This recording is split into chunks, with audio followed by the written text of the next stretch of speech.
Pennsylvania is now on day 18 of its budget impasse. A delayed budget deal is not uncommon, but with no signs of compromise, it can be problematic, especially for school districts gearing up for another year. Erie News Now State Capitol correspondent Brendan Scanlon spoke with one school official today about their concerns. Good evening, Brendan.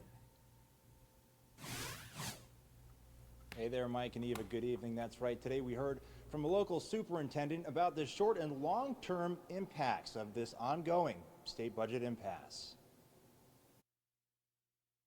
Well, the first thing it does is really create a lot of uncertainty for us at the start of the school year. Erie School District Superintendent Brian Polito says state subsidies make up about 70% of the district's revenue. It's a big piece of our revenue pie, and when those funds stop, it creates some hardships for us as far as cash flow. He says the district's budget has to be done by June 30th, even if the state's is not. If state investments don't match what the district already anticipated in its budget, Polito says it can create long-term consequences. If the final budget that occurs here in the next couple months comes in significantly less than what we anticipated, we could be facing a deficit for this year that could result in bigger tax increases in future years.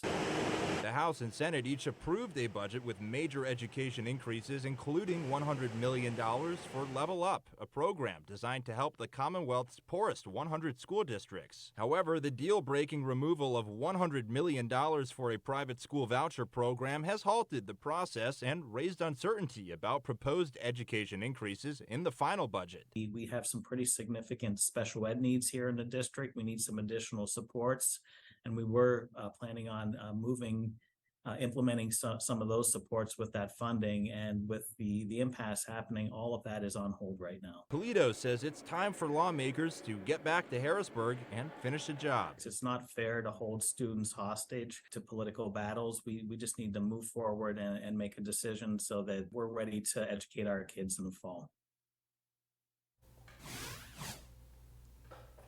And now with real estate tax revenue coming in August, Polito says that the district should be okay for the time being. However, if this impasse continues through the fall and perhaps even into the winter, he says there may be some cash flow concerns. Live at the state capitol for Erie News Now, I'm Brendan Scanlon.